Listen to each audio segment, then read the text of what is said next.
All right, it's Thursday, and that means it's another day where we get to have a chat with an industry person. And today I'm so happy to welcome my friend Nick Wood all the way from Walla Walla, Washington, to talk about outsourcing your creative art department. It's going to be a fun day. So welcome, Nick.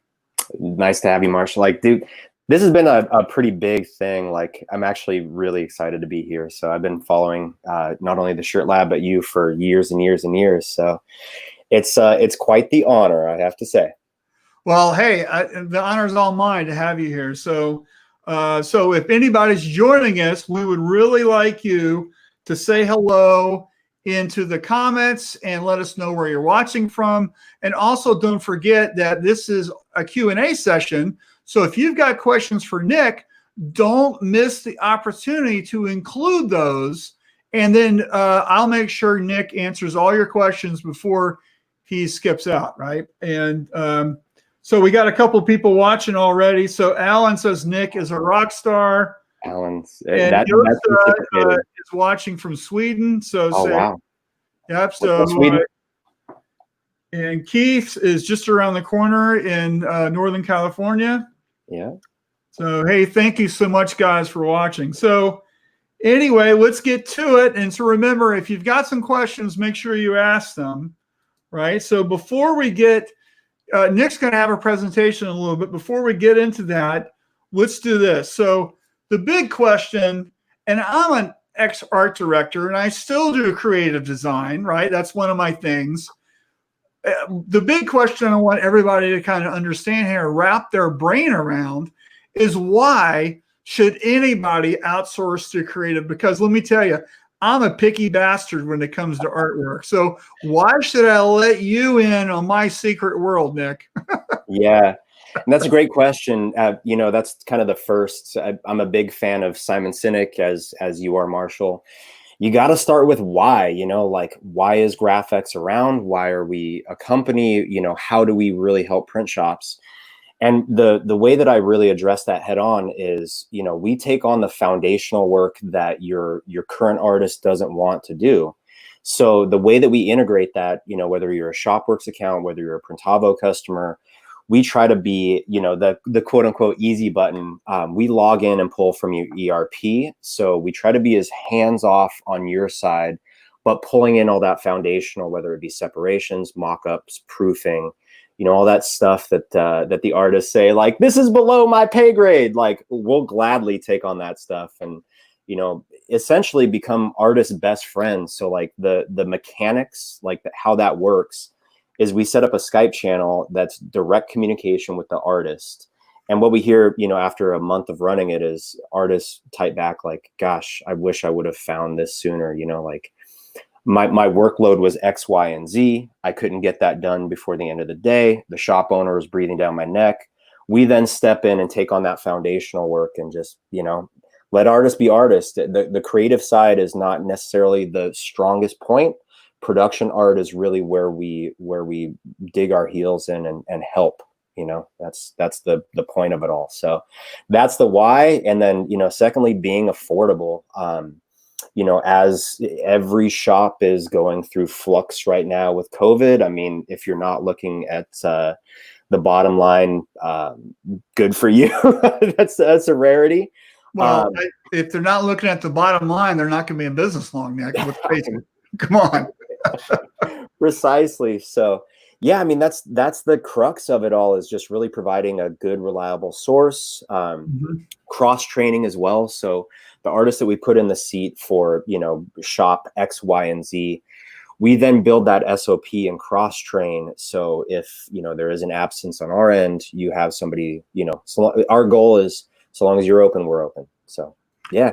Right. So you're really not the art department's enemy, right? Because let me tell you, I'm an ex-art director, right? And if I was still doing that as my occupation, I would hate you guys, right? So just because I see you as a threat, and you're not a threat, right? Yeah, we get pushback in that direction, but once the way that we illuminate that and try to hit it head on is, we need a quarterback. We need somebody there internally, because We can run your art department remotely. We can't run your press remotely. We can't run your screen room remotely. So we need a QB there that has, you know, boots on the ground that can say, hey, this needs to be adjusted.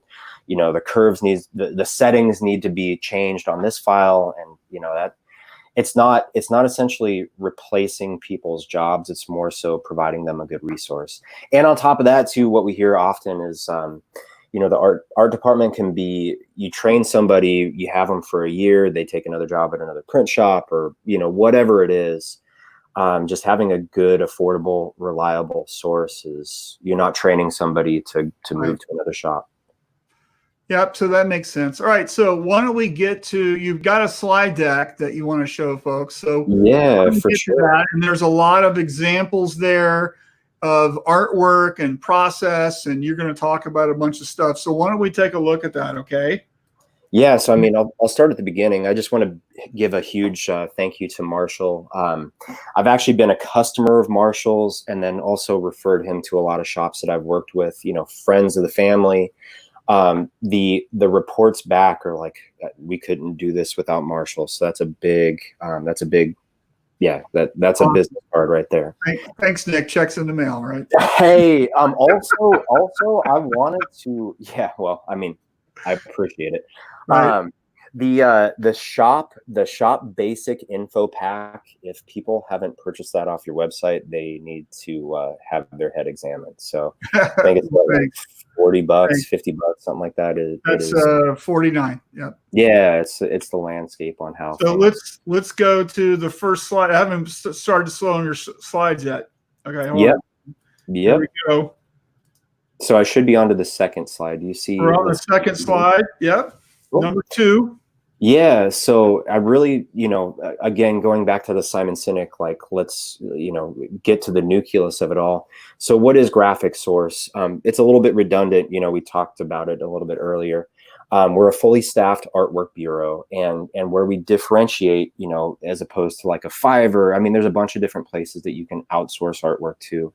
Where we differentiate, we focus on apparel graphics, and that's what we do. And we feel like we do it better than anybody else. So yeah, it's really digging your heels in and then identifying kind of, you know, what you want to be and why you want to do that. So fully staffed artwork bureau, specializing in art for apparel decorators. So the 4 main service types that we break it down into is vector art. That includes redrawing, custom creation, screen printing art, including separations. That's one thing, you know, if you order something off of Fiverr or Design Pickle or whatever it is, you're going to get back a flat file. When you have to recreate that on press, it takes a very skilled separator, and we have around 30 separators on staff that, you know, mesh counts, inks, that's their world, you know. So when we send a separation back, not only are we calling out Pantones, I like to refer to it as our recipe, right? So when we deliver a file back, it's not only separated, you know, if you need a PSD, if you need an AI, if you need a CorelDRAW file, we call out the Pantone numbers and mesh count selection. So as long as you follow it, you know, 1, 2, 3, 4, 5, 6, 7, 8, 9, you know, the differentiator there is you choose where to put your flashes in. As long as you follow the recipe, what you see on screen should be what you get on press, or at least a very close representation. So if a shop isn't running Pantone colors, because not everybody does that, do you have, hey, I know the Rutland stock colors and I'm just using, you know, Scarlet Red instead of 186. Do you have that already too? Yeah, precisely. So the way that you would do that is we have a profile to where we learn your guys' stock colors. So you can set your profile up to call out, hey, you know, like, I'll give you a case study. We do a lot of work with Steven from Campus Ink. Campus Ink, they solidified and crunched their stock colors. So whenever we do a separation, we call it out based on their stock colors that they have, which I think they have like 32 or 36, somewhere in that neck of the woods. So yeah, to answer that question, so long as we have that data on the stock colors, then we can pull from the stock colors as opposed to calling out Pantones. Okay, cool. Yep. Then digitizing, you know, I know people get inundated with phone calls on Dig. The big differentiator between our dig versus everybody else's digitizing is we sew it out. I know there are digitizing companies that do that. I can't remember exactly how many heads we have over in Thailand, but we have a very big sampling room.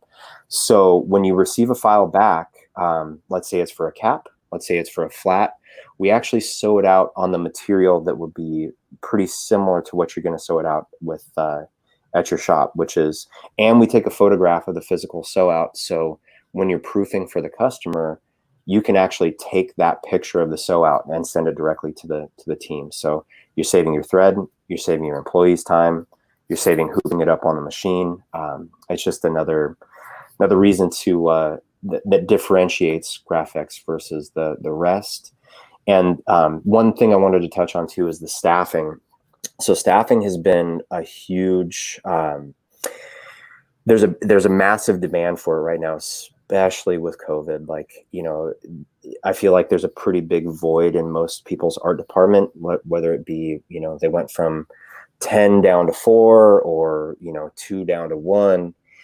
We can then jump in and take on, it's not like the workload changes, right? So we could jump in and do those tasks at a significantly cheaper rate. So yeah, that's kind of what we do. So Marshall, do you have any questions, brother? I want to volley this back to you. I know we've kind of touched on the service levels, but anything you want to add in there? Not so far. I'm going to wait till you get to some art stuff because I have the advantage that I've already seen all your slides. Right. Hey, before we get too far, we got some folks that came in a little late. Jonathan Tynes says, Nick. JT. Sean LaFave says, hi, Marshall. And GraphixSource says, Nick Wood. So somebody in your company is watching. So, hey, no pressure. Hey, right? Yeah, misinformation. And by the way, Dave Edgar says Nick and Graphix are awesome, and customer service they provide is outstanding. It's a no-brainer to make this move for any size shop. So thanks, David. A lot of history there with Dave. We actually ran a pretty cool program with Dave where we were the back end for quite a few different clients. So it's, that's cool to hear, in the fact that, I'm not just saying this, this is what we do, you should use us. Like the overwhelming response back is like, I wish I would have found this years ago. And it's like, that says something, that carries some weight. So yeah, man, that's really awesome to hear. Just saying. So Dave, you're the man, just to let you know. But yeah, this slide kind of like dives a little bit deeper on the nucleus. Really, to sum it up, nothing starts until there's art. So like if you peel back all the layers, you can't get something on press, you can't get something to a vinyl cutter, you can't get something to an embroidery machine until you have a physical piece to produce, right? So what we try to do is ease that customer idea to what gets on press. And we have, like you were saying, Marshall, like a creative brief. We have not only on the a la carte side, but on the staffing side, we try to gain as much upfront information before we go in, whether that be pulling from somebody's Shopworks or Printavo. We really try to gain as much detail as we can before we go in, which in turn reduces like the back and forth on, I need this revision, I need that revision, I need this and that. So the cool thing is too, like if you staff with us, that frees up your art staff. So we take it a step further, like with like Shopworks and Printavo, in the fact that, if a customer comes back and says, hey, I need this, it's proofed out on a G2000 maroon, but I want to see what it looks like on navy. Our team can interpret that information and take on those tasks, even email it through the software. So yeah, it's just the foundational stuff. Like you were saying, our goal is not to replace people, but just take on the part of the art that is not fun. It's not creative. It's just kind of the foundational crap. So yeah. This was a restaurant, right? You're the sous chef. You're the one that's getting all the vegetables chopped and doing all the grunt work that, frankly, nobody wants to be doing. I couldn't have put it better myself. Just saying. Yeah, that's a great analogy right there. Yep. but yeah, so reliable artwork and source ensures printers are printed and presses are printing. I mean, pretty straightforward. So little corporate history, 1984, NetEMB and Sunshine, they were competitors in the past, and they would outsource between both companies. So long story short, it just made sense to form a partnership in 1990. 1999, they opened up an office in Bangkok, Thailand.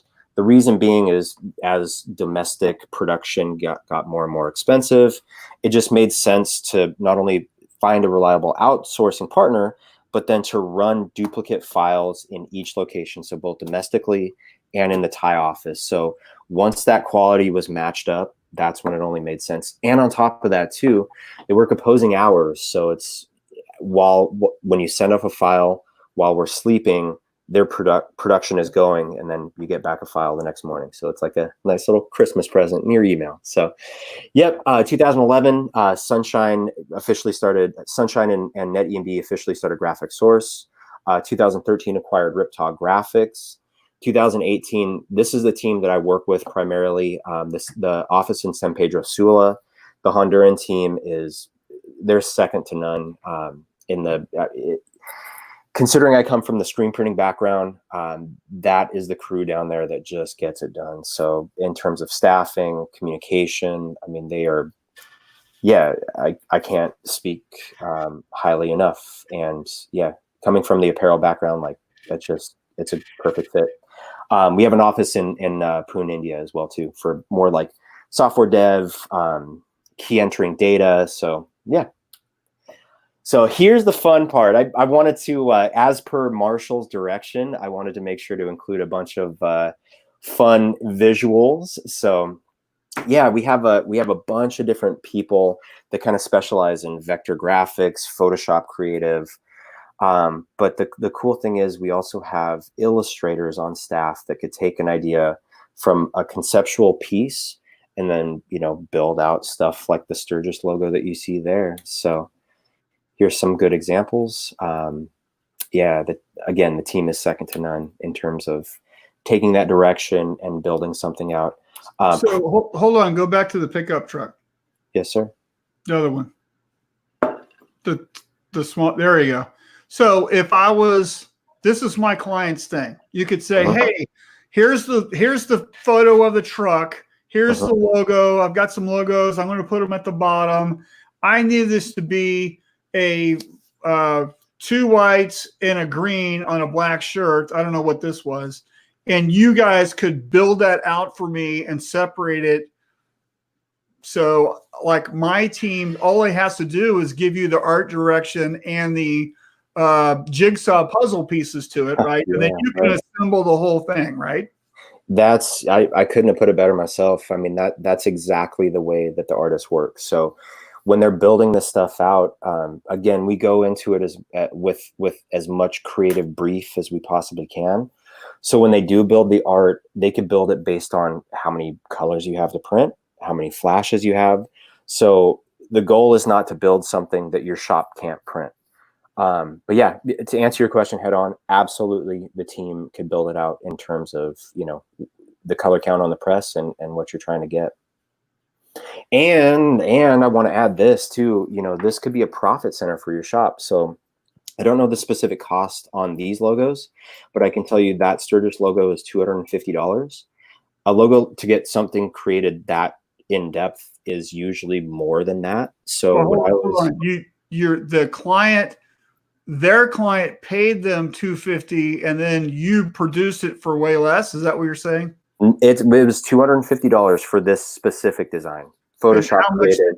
How much did they pay for that? Well, it was $250. So that's what we got paid for that Sturgis design. What the customer charged to their end user was $400. Oh, okay. So they made $150. There you go. Yeah, off of moving a purchase order. Providing us creative direction and moving a purchase order. Love it. Yeah. Okay. Yep. Some more examples. This was a pretty cool. Actually, this was Dave is on the line. This was one that we did for Dave. This was actually for T&J. I believe this was for the DAX show in 2019, I think. But anyway, long story short, they provided good creative. Our team went in and, you know, we want something that's going to illustrate Chicago. You know, we want the pizza. We want it to be very cool. So we took that creative direction and then, you know, built that, you know, with the bean and everything. So yeah, again, the team is really good at taking not only direction on the creative side, but then also just building it out as need be. I also wanted to touch base on our light creative. And what that refers to is more, you know, vector, taking different elements and putting it together. So all of the examples that you see here were $50. So not cheap, but not not expensive. And that includes revisions, meaning that all of these customers uploaded the Riddle Parkway and BK Court. That was for an anniversary. So it was Riddle and BK. Anyway, long story short, you know, they're just typing out what they want to see and then providing some just screenshots of like, hey, this looks cool. This looks cool. And then our team can create stuff like that, just kind of based on, you know, minimal creative input. And then also that does include ping ponging it back and forth, because oftentimes it's very rare that the first iteration is going to be perfect. So that does include up to like 2 or 3 revisions to get it right in there. So yeah, just some examples of the light creative. I love the one in the right hand corner, the CrossFit. That was, you know, during COVID. Not together, never apart, which is kind of, I feel like that kind of sums it up perfectly. But yeah, any questions so far, Marshall? Anything coming through on the chat? Yeah, well, a couple more people joined us. Tom Rowan says, Nick. Tom. And Stephen Farrag's finally here, and he says art insurance. Yeah, that's another thing. So after running Stephen's queue for, gosh, I guess it'd be 10 months, 11. It's been quite a while. He quoted something that I use in this pitch deck all the time: artwork insurance. Like, Stephen has a way of just getting to the peeling back all those layers and getting right to that nucleus. And yeah, after hearing that, you know, it's like, that sums it up. I mean, really, it's one of those things where, you know, it's always in the back of your mind as you're training somebody for screen print separations. Like, all right, you know, do I have them for a year? Do I have them for 2 years? Like, corporate culture will keep them here long enough. With us, you have somebody that's going to be there indefinitely. And I think I don't pay that enough weight, but just checking that off your list, and then knowing that when you go to sleep at night, knowing that portion of the business is checked off, I mean, that carries something. Again, you know, considering it's a major portion of the business, and, you know, nothing starts until there's that art. So yeah, that's a quote that I use often. So good. Yeah. And then Tom, you know, Tom is not only a huge advocate, but we just started running his queue. We onboarded last week, I believe. So seeing the communication with their team and our team, we used Anna to onboard, who is just an absolute killer. Yeah, it's just something that checks a major check box off the list. There we go. So easy for you to say. Yeah. So, hey, I wanted to kind of segue this into some of the digitizing that we do. Mm-hmm. You know, there's a million different options for digitizers underneath the sun. I think the big play is with us with staffing.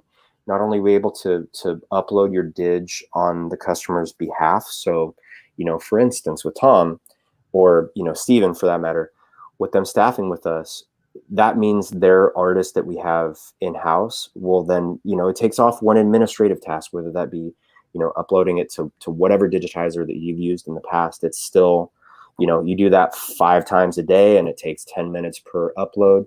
That's still administrative work that it takes off of whoever's plate. So yeah, and then it gets a step further with us doing the proofing.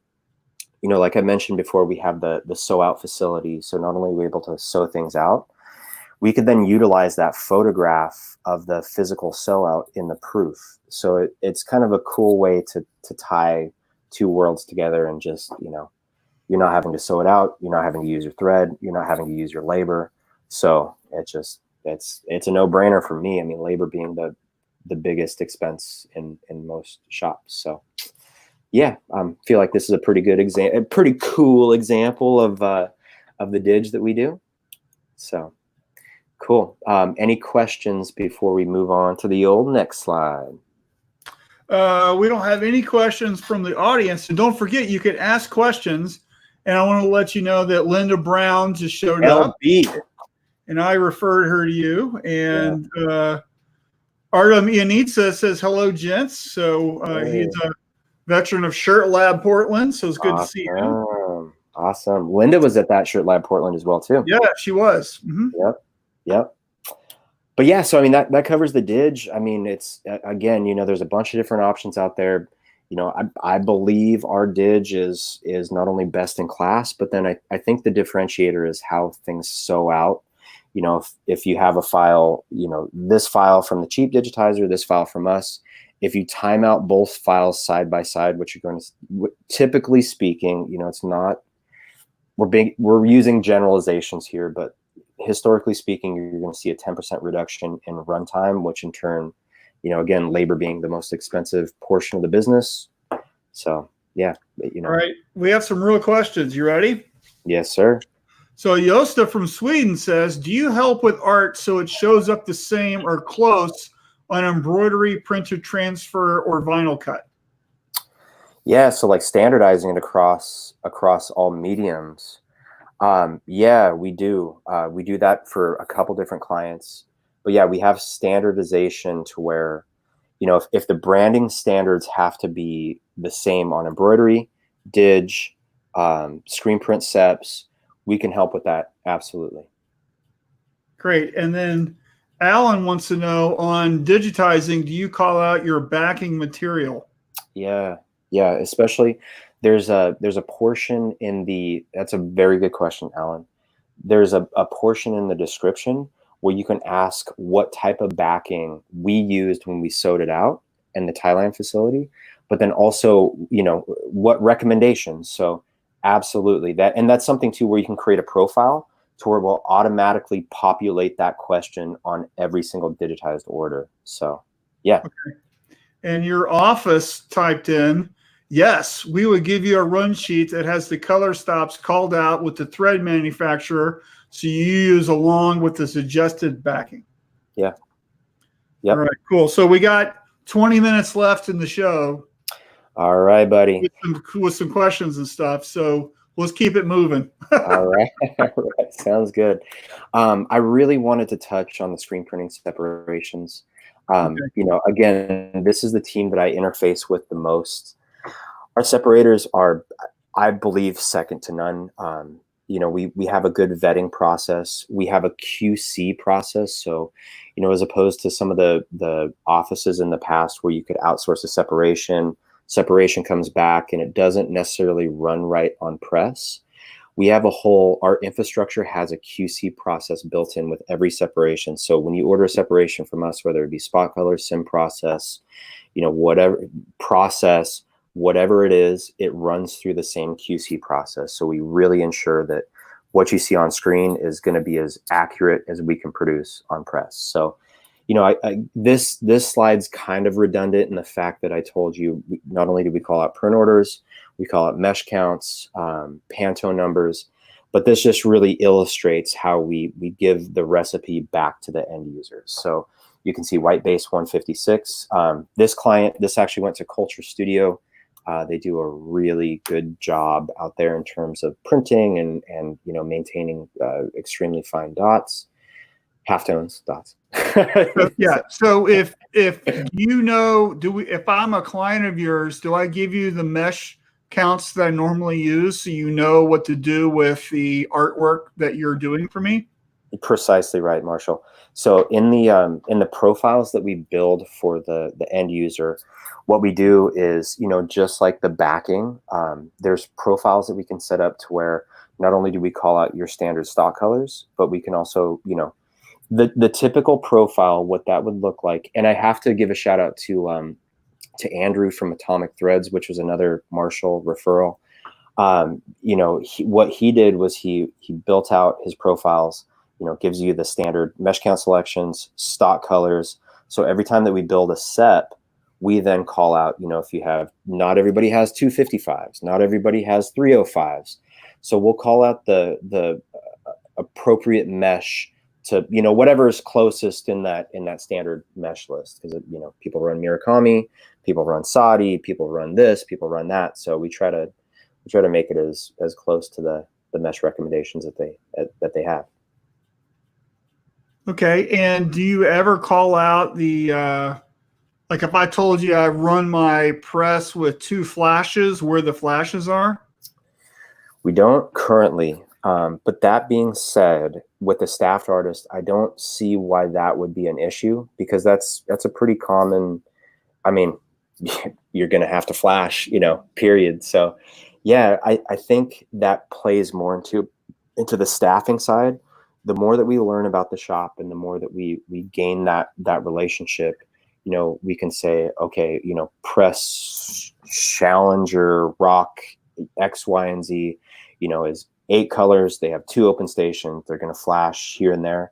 So the more that we learn the fingerprint of that shop, absolutely, our team can say, hey, you know, this is the recipe. Here's the flashing recommendation spots. So just depends on the artist, but yeah, it's not out of the scope for sure. Mm-hmm.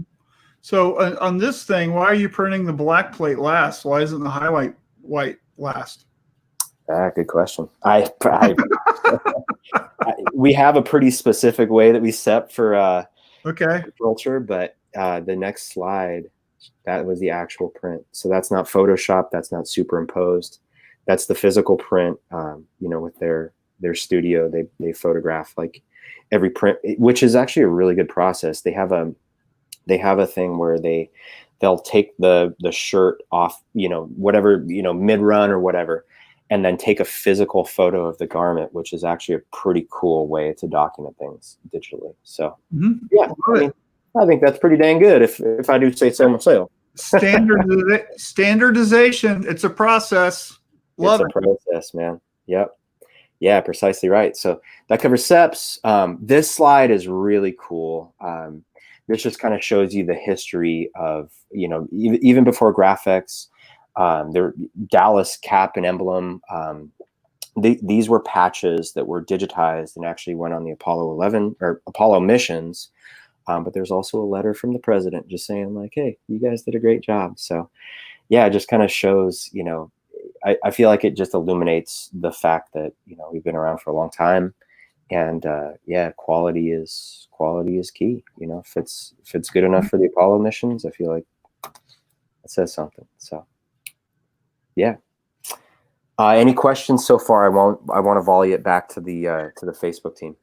Yeah, well, Alan says that's not always unusual to print the black last, and he's right. And it's also not unusual to have a black printer on a black shirt, because what if you're also in that print run had blue or red or something? So yeah, yep, yeah, yep.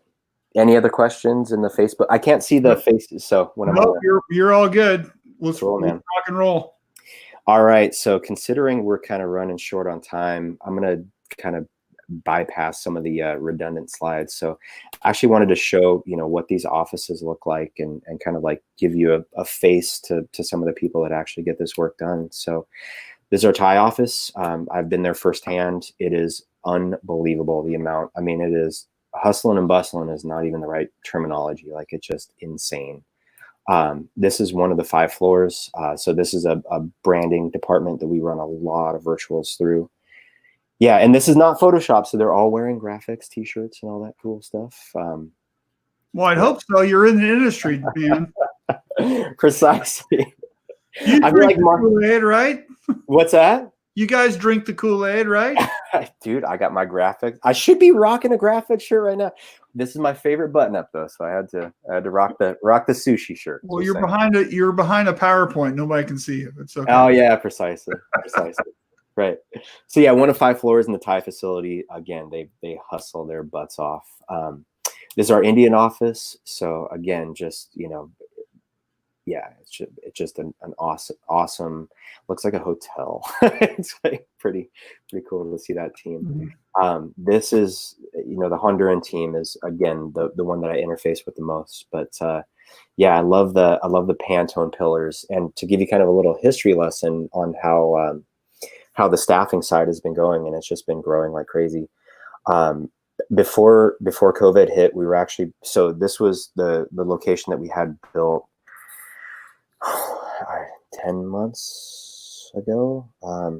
Anyway, long story short, this was a pretty blank shell. Before COVID, it was full. We were able to retain 100% of our staff in Honduras, but yeah, not only was it full, we were looking at purchasing the adjoining building. So, which is what we're going to be. I have a feeling that trajectory is going to be the same. So we just hired on 10 more in Honduras, just due to the demand on the staffing side it's been crazy. It's been hard to keep up with, frankly, which is, a good thing. But our team is actively building out the infrastructure just to make sure that, nobody falls through the cracks. So, yeah. I like those pillars. Those are cool. Yeah, the Pantone pillars. That was, I believe that was Brent's idea, which is just awesome. So, yeah, man. The advantage to all this stuff is a lot of uptime per day. So with that globally spread workforce, if a facility is down, we can then transfer that, God forbid, there's like whatever it is, natural, it's that force majeure. If you're not familiar with the term force majeure, if something happens, we can then shift that workforce to that workload to one of the different teams. So anyway, what I'm trying to sum up is we've got your back, and so long as you're open, we're open. So yeah, man, there's a bunch of other slides here, but we got a couple minutes. Let's see some of this stuff. So yeah, man. Okay. All right. So I'll go into the vector recreation. So the majority of our vector recreation is done, not only with the Honduras team, but the Thailand team. Yeah, they're extremely talented. So this would be, if I had to redraw this, first off, I don't have that skill set, but then secondly, I would just say no. I mean, frankly, like somebody came in with a picture of this, it just wouldn't happen. So this is after our team recreated it. The key there is our team knows that this is going, either signage, apparel. So the way that we build it, we try to reduce, if there's extra nodes. I mean, the key here is just making sure that it's going to be good on press, right? So our team, when they go into a recreation, they always keep that in the back of their mind that, hey, this is going to be produced in some form, either on signage or apparel. So yeah, when they go in for that rebuild, it's just fine-tuned for that specific style. So yeah, I love this case study. Marshall, I'm sure you're familiar with Pete from Same Day Tees. Yeah. Yeah, I love that team out there. We staff with them too, and they crush it. Their artists is, yeah. The entire team is, I can't say enough about those guys. But this is a perfect example. So like we do an a la carte service, so it's not, it's not just staffing, it's not just separations. This would be a perfect example. So like, I don't know what this project was for, but the top logo was the customer provided. Bottom logo was after the recreation, $33. We got that turned out. I think we did that in 24 hours or less as well too. So yeah, again, if I had to redraw something like that, it just wouldn't happen. So yeah, just I wouldn't do it either. Time's too valuable. Just saying. Yeah, cut transfer files for sign. So we know our team is proficient, not only, screen print seps, but if you have to make a heat transfer, our team is extremely good with that type of artwork as well, which is another service type you can order via our website as well. Didge, it's kind of a reiteration on like, puff is very difficult. So our team, we have all the right resources. So when we sew it out, we try to just nail it as close as we possibly can. This is actually a pretty important slide in the fact that I wanted to kind of show how the back end of our service works. So not only do we document everything, we keep a record of it on our servers. So when you're pulling up, another design, so let's say, Suzuki, you ordered on 7/11/2019, to go repull those files. Oftentimes, if you're using another digitizer, you have to search your email, like, okay, what time did the customer order? When was the last order placed? And like, to go back and find those files can be pretty difficult. So file recall with our backend is just as simple as, looking at the graphic. Okay, yeah, it's a Suzuki job that we did last year, and then, repulling the DST. So yeah, all of that stuff, even with the SEPs, like everything, when you order a la carte, is stored via that website, which is, again, for file recall is pretty awesome. So can I give you an assigned design number that's applicable to my platform? So design number 1, 2, 3, 4, 5, 6 will always be that embroidered Suzuki logo. And then if I just say, hey, I need the digitized file for 1, 2, 3, 4, 5, 6, I can look that up because that's in my system. Do you guys work with that? Absolutely, yeah. PO is part of the, I don't think it's a mandatory field, but yeah, absolutely, that's equally as important. How do you find it in your system? So yeah, purchase order number. Yep. Yeah. Again, it's not mandatory. You can tell I'm a lifelong ShopWorks user. Yeah, we run a lot of, for instance, Pete at Same Day, the way that our team goes and pulls from his workflow, Pete's a little bit different as opposed to running it, his workflow out of the Honduras office. We actually run his workflow in the Indian office. So we're running overnight. So they wrap up a day. They say, we do the dig, we do the proofing, we do the sew outs for them. So those 3 service types, they come back to a proofed out queue, cleared out in the morning. ShopWorks. Great. Yep. Awesome. Yep. Yeah, man. Cool. Any questions on the yeah, so Lon Winters has joined us, and he says, best contract digitizing we have used. So I just want to let you know. So what do you say? Best contract digitizing we have used. Dang. So yeah, thanks, Lon. That carries some weight. That's, yeah, the graphic elephant, if there's anybody that can identify quality, it's the Graphic Elephants team.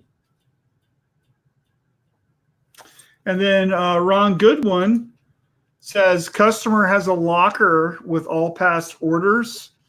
So I guess he means, do you have a way to look up past orders in the system? Yeah. How does that work? Yeah, so there's a search. Is that what you were just showing? Yeah, absolutely. And like the mechanics of it, there's a bunch of different search options on the in the back end. So you can search by date range, you can search by design number. I mean, there's a lot of different search options, but absolutely, to answer Ron's question head on, it's very easy to pull up past orders, and there's a bunch of different search options that you can choose from. So this graphic is what we see from your interface. Is that right? Yeah, precisely right. Okay. Yeah, and I can actually, like, if you want to see the back end, I can show it to you. What else you got on your slides before we just want to make sure too many more slides. So yeah, little case study, left is cheap. Everybody has the, the Pepsi challenge, right? So left is cheap dig, right is GraphixSource. That was same machine, same thread tension. The only differentiator there was the DST. Yeah, good. Yeah, man. Yeah. So I don't know. That pretty much wraps it up. Staffing, what staffing covers: admin, order processing, proofing, revectorization, light conceptual, separations. One thing I didn't touch on too is if you staff with our team, we can actually upload it to your hot folder, whether you're running an iMage, whether you're running, whatever DTS that you're running. We do this for Steven. We do this for a lot of different people. So we'll actually upload it to their hot folder, meaning that the person in the dark room can have a direct line of communication with our team as well via the Skype channel. But what we do is we upload it to that hot folder. So they're just pulling from files that need to be burnt. So again, we call it mesh counts. So they open up the recipe and they go to town. Okay, great. Yeah, man. All right. And so Sean wants to know, do they send files in EMB format? We can do an EMB, absolutely. Yeah, there's a bunch of, on the back end, there's a ton of different options that you can choose. But yeah, an EMB files, absolutely. Yeah, so we run all the, major pieces of software for Dig out there. So yeah, I mean, it's ultimately what the customer calls out, but there's, I don't know the exact number of file formats we can choose from, but there is a plethora. So it's, for lack of a better term. Okay, so is this all your slides? I mean, there's more. I'm not gonna, here's kind of a perfect example of, like, this is actually one for. Yeah, let's see a proof. Here you go. Yeah. So this is what a proof would look like that went out to the customer, right? Yeah, precisely. So this is actually, this was a live proof for Pete at Same Day. So, not only if we're handling the digitizing, so if you staff with us, we're pulling via your ShopWorks program, we're pulling via your Printavo program. If you digitize with us as well too, we could take it a step further with the physical sew out, and we could attach it to that proof that emails to the customer. The only caveat there being, there's one thing I have to say. It does add, usually we have, considering the digitizing is in Thailand, so usually does add an extra, overnight. But yeah, I mean, it's not that much time. Okay. Does that make sense? Yep. Cool. Yep. So yeah, proofing and virtuals. Here's a mock sew out. Hard good proofing. We do a ton of hard good proofing as well. So if that's part of, if you staff with us, if that's a major portion of your guys' business, that would be a task that is, we would obviously have to learn what you guys sell the most, build out the SOP, but that would be part of the staffing as well too. Hey, Sean wants to ask, if an edit is needed on a digitized file, how long does it take typically to get it back? Man, that's a very solid question. So not only with edits, we also have the ability to post an alert that is monitored more often than new orders coming in. So, really the goal is, if it's an edit or if it's a revision, we try to jump on that prior to, even processing new orders. So, without giving like too much of a politician's answer, it's ASAP. We really try to ensure that, edits get jumped on as quick as possible. And on top of that too, we do run a night shift out in Thailand. So, like, file comes back, needs to be edited, it's 10 o'clock Central Time, usually you'll see it back within a couple hours. Yeah. Okay, great. So your office says usually an hour. We do same day turn on all edits. Yep. Yeah. Just so you know, they're answering before you can answer. Even better. Even better. Perfect. All right, so we need to wrap it up real quick, and I know we have some other slides, not slides, but things I want to show. Yeah. So let's skip back away from the presentation. All right, brother. And then, so we're back to just me and you. And then my final question here is... Looking good, Marshall. I forgot how handsome of a gentleman you are. So what should someone do next? So they just heard your whole spiel, right? Yeah. What are the next steps if they want to learn more about how you can help and how GraphixSource could be something for them? Yeah, so there's a bunch of different ways you can contact us. Obviously, GraphixSource.com, that's the major one. My email address, personal cell phone, 360-907-4926, nick.wood@graphixsource.com, GraphixSource website, Instagram, Facebook. Just like Marshall, we really focus on content and ensuring that we're active on a lot of different platforms. LinkedIn, however you want to contact us, text message, it doesn't matter. we receive it from a lot of different areas. Mm-hmm. Yeah, carrier pigeon, they'll answer it probably. Right. Yeah, precisely. Yep. Fax. Turn your phone to fax mode.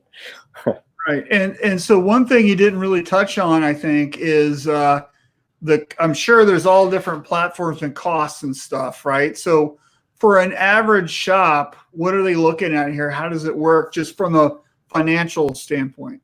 Yeah, there's a bunch of different options, right? So we can do the a la carte, which, per pricing per 1,000 on the Dig is $6 per 1,000. Revectorization, you have 3 different styles. So it's standard, complex, intermediate, $18, you know, $33. It varies. We standardize it. Actually, what I should do is show you the back end so you can kind of see some of the pricing structures. But can you do that real quick? Yes. We got we're over our time, so you get 5 minutes. Okay. Yeah, sorry about that, by the way.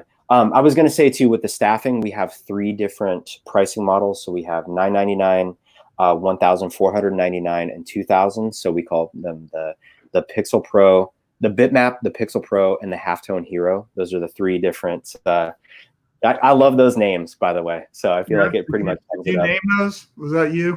That was Brent, actually. Like, you know, he came through. I was like, those are like, dude, the Halftone Hero. Come on, like that. I mean, yeah. So anyway, long story short, those are the staffing options. Those are the 3 different things that we do.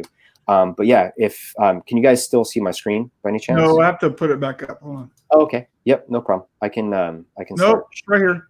Okay, perfect. You're live. Cool. Just let me know when people can take your web address down. There you go. Yep. You're up and running. Cool. All right. I'm just going to briefly kind of show you guys like the back end. Oh, what's your password? What was that? Go back. Yeah, no, sure. Right. Hey, you know what? We can use the one and only Graphic Elephants as. Oh my God! I hope is Lon going to watch, and then you've ruined something. I hope I don't. I think it may have them on some confidential pricing. Just saying. But yeah, so if you go to separation order, I mean, we try to be as transparent with our pricing as possible. So it's not like we got you, you got, you know, like it. I hate stuff like that. So on every page, there's going to be pricing information illustrated. So the way that the only thing that isn't illustrated is the staffing tiers. But as long as you create a login, then if you click on pricing information, all of those tiers are listed out for embroidery, revectorization, custom artwork creation. Yeah, I mean, it's just as simple as. All right. So just the easy way of thinking about this is I can create an account with you, right? I have an account. And then as I do, wow, look at that. As I do work, right, I have a need, I've got something coming in, then I can just click in and I can say, okay, that's going to be $33 or whatever it is. And then when I know how much it is, and I can quote my customer correctly. Hey, and even to touch on that a little bit further too, there's always quotes. So you can upload quotes on, you know, digitizing SEPs, you know, so if it is really the sliding scale, you know, even if like with a SEP, if you're uncertain if it's going to be, you know, a spot color separation versus a sim process SEP, do a separation quote. So our team will get back to you not only with the colors that we're going to use, but then the pricing structure that it's going to be. Okay. Great. Yeah. All right. We need to wrap up. So cool. So let me do that. So thanks a lot, Nick. Yeah, this is Appreciate awesome. You. Oh, we have one more question. I have one more question. So Rob wants, is it possible to work consistently with an artist on your staff if their style fits your client's brand? And do your artists have their own portfolios? Like, are you guys on Behance or anything? What do you guys do? Yeah, good question. It's actually the second question in terms of artwork portfolios. If you do staff with us, you get a dedicated artist. So that person is going to be, they're going to learn your fingerprint. You know, they're going to learn Marshall's fingerprint. They're going to learn Graphic Elephant's fingerprint. So yeah, with staffing, you get the exact same artist every single time. There are ways to do it a la carte. I do have some customers that request certain artists. Yeah, I mean, so without giving too much of a politician's answer, the answer is yes, especially with the staffing side. Okay, awesome. And just so you know, if you've got any questions, you can reach out to Nick right here, nickwood@graphicsource.com. And if you want to talk to him, he's given me his Calendly link. You can schedule a call here, and you're on his calendar, and Nick will call you. And I'm a big Calendly fan, and Nick's a Calendly fan. We both use Calendly, so it's great. So here's Nick's thing. So and before we go, hey, I have one thing I want to interject here. Marshall turned me on to this book that it's just one of those nuggets that just sticks with you, you know, wherever you go. Marketing Rebellion. If you guys haven't read Mark Schaefer. Oh, dude, I'm just telling you, if you haven't read Marketing Rebellion, you know, all right. The one-liner from that book is the most human company wins. Right yeah, there. yeah, absolutely. And do we got any more? Yep. So we got a couple of people. I just want to get a shout out real quick, and then we got to go. So Lon says, awesome, guys. Alan says, great job. Yosta says, nice. Nice. Linda says, we love Neptali. Not even going to try to pronounce that. Yeah. Dedicated artist. Yeah. And then Alan says, Nick, the man, the myth, the legend. Got some big shit there, Alan. Thanks everyone for watching. Nick, don't click off, okay? Okay. So thanks everyone for watching, and we'll see you next Thursday, where I'm going to have Travis A back here, and we're going to talk about belt printing.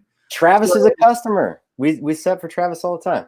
He's the belt man. printing. So if you want to know all about oversized belt printing, we got a whole hour on that coming soon. So I'll see you next time right here, same bat channel. Thanks, everyone. See you guys.